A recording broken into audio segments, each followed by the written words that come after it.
o anúncio da palavra se expressa na prática, curar os corações feridos, pôr em liberdade, etc. Então, essa prática religiosa acontece proclamar a libertação dos escravos, pôr em liberdade os prisioneiros. Isso é o tema central, a perspectiva do Evangelho, é para acontecer isso. Agora, gente, imagina Nossa Senhora lendo Isaías 30 anos na cara de Jesus. Ele podia errar? Não podia errar. Aonde que começar? É lógico. Tinha que ser na Galileia. Lá no fosso da história. Só tinha surdo, mudo, aleijado, estropiado. E lá tinha que começar. Porque a Bíblia já falava isso. Aonde existem ovelhas feridas, machucadas? Aonde? No templo de Jerusalém? Claro que não. Entre os doutores, sinagoga? Claro que não. Aonde tem ovelha ferida? No Evangelho de hoje, a vontade de Deus é que aquela ovelha perdida seja encontrada. A gente fica mais feliz por uma ovelha que se encontra do que 99 que estão lá no curral. Tempos de injustiça consiste então em fazer valer os direitos dos pobres, dos injustiçados, os que são vítimas, de uma estrutura social em que poucos são privilegiados e a grande maioria massacrada. Os pobres de Isaías são os judeus pobres que sofrem a exploração do império estrangeiro, os escravos que sofrem, etc, etc. Então hoje, gente, há uma globalização da miséria.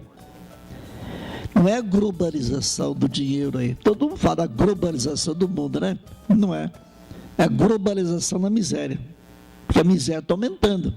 E diz o texto, com toda aquela libertação, proclamar o ano da graça do Senhor.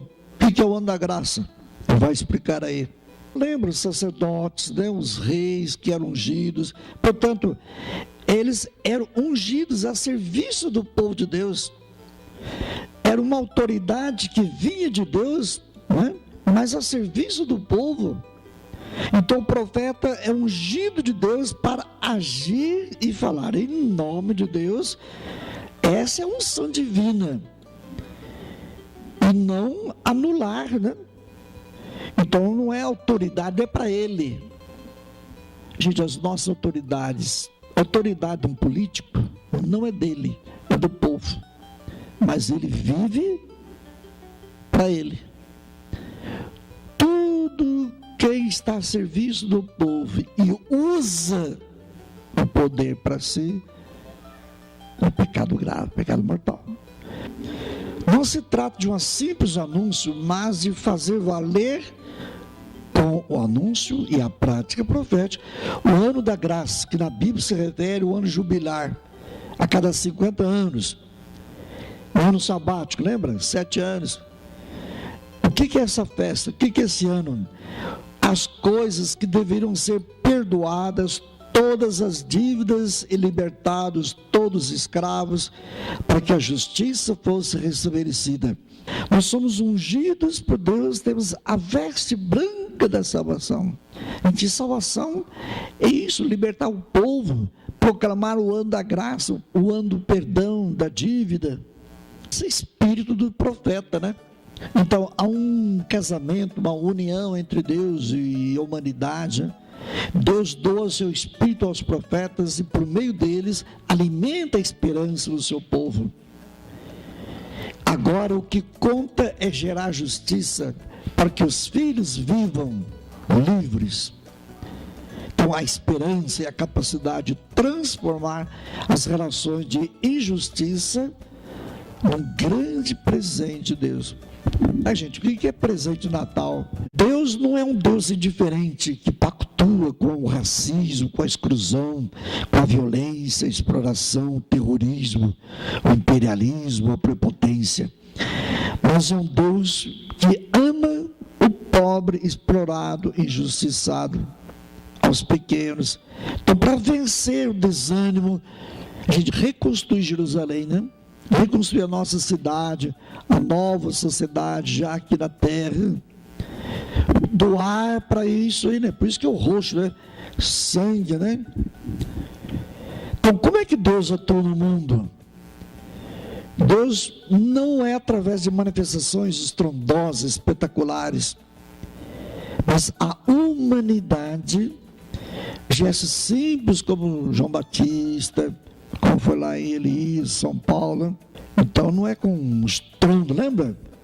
Ele vestia roupa de camelo, né? Comia gafanhotos e mel silvestre. São João não tinha nenhuma roupa de shopping. E Jesus nunca levou os apóstolos para rezar no templo de Jerusalém. Mas essa rompeu completamente. E vocês imaginem esse menino que vai nascer, vai romper completamente com o templo de Jerusalém. Encontro em Deus, né? O amor, né? Aí que está a coragem nossa, como Isaías, né? E de Cristo, arriscar tudo. Então vocês vão entender por que Jesus tinha que curar o surdo, o mudo, o aleijado, né? O defunto, né? O cego, o leproso, converter a prostituta, né? Tudo jeitinho lá embaixo. A situação, gente, passa pelo físico, mas não é físico. Se fosse só físico, Jesus curou, o paralítico curou. Mas antes, primeiro, ele curou a alma. Os teus pecados são perdoados. Então, a descoberta do amor, da presença de Deus, né, não pode senão conduzir ao louvor, à adoração de Deus. Por isso que o povo, gente, grita, é um clamor, né? Lembra aqueles aí, domingo retrasado, né? Senhor, nós somos barro.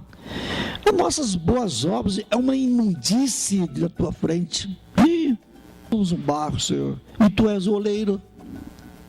Então molda-nos de acordo com a tua vontade. Tange-nos. Então, os bens essenciais do ser humano, quais são? Vamos traduzir hoje. É educação, é saúde, é trabalho, é justiça e amor. Certo? Essa é a boa notícia que deve encher de esperança todos nós.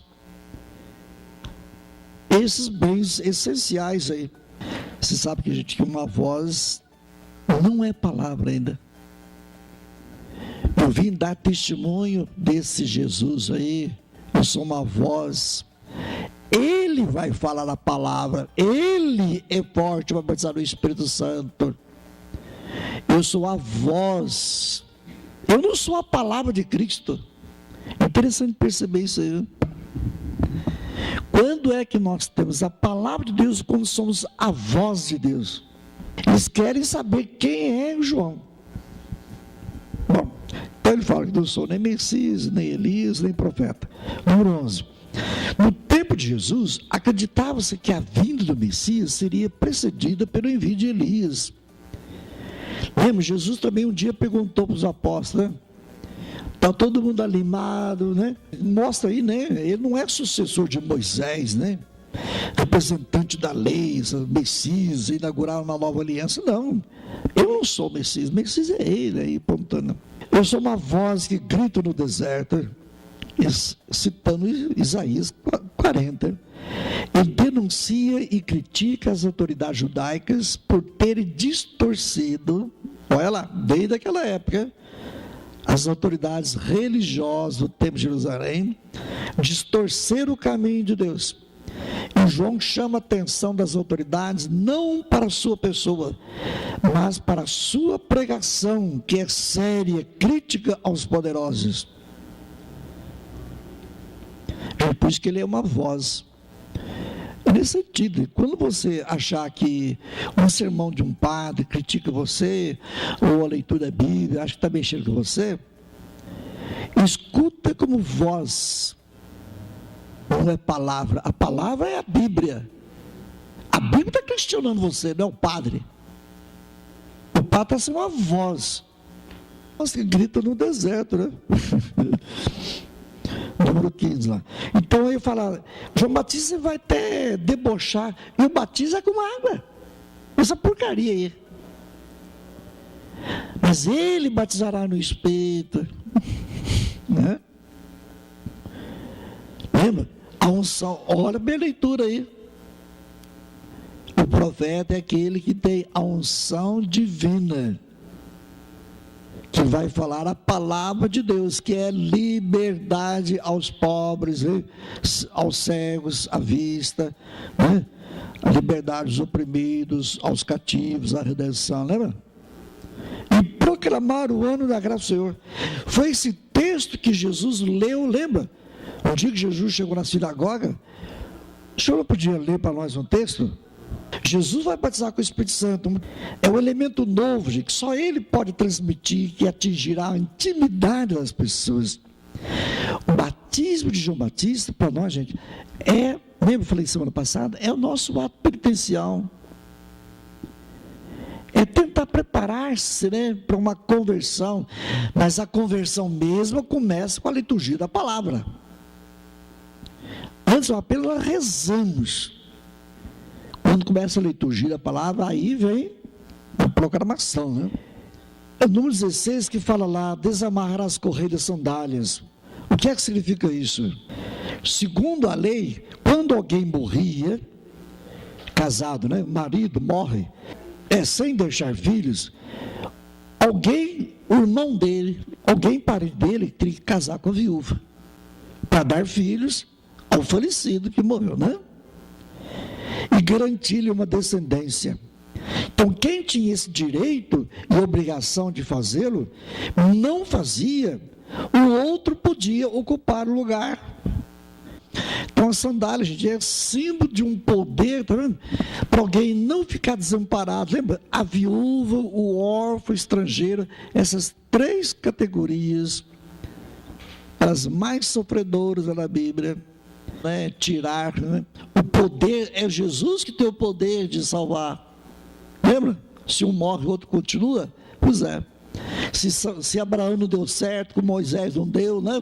Os profetas, é com Jesus que vai. Eu não posso nem desamarrar a sandália, porque eu não tenho poder para tirar o poder dele. João está afirmando que Jesus é quem tem o direito de tomar a humanidade como esposa e garantir-lhe uma herança de filhos. Não era ele.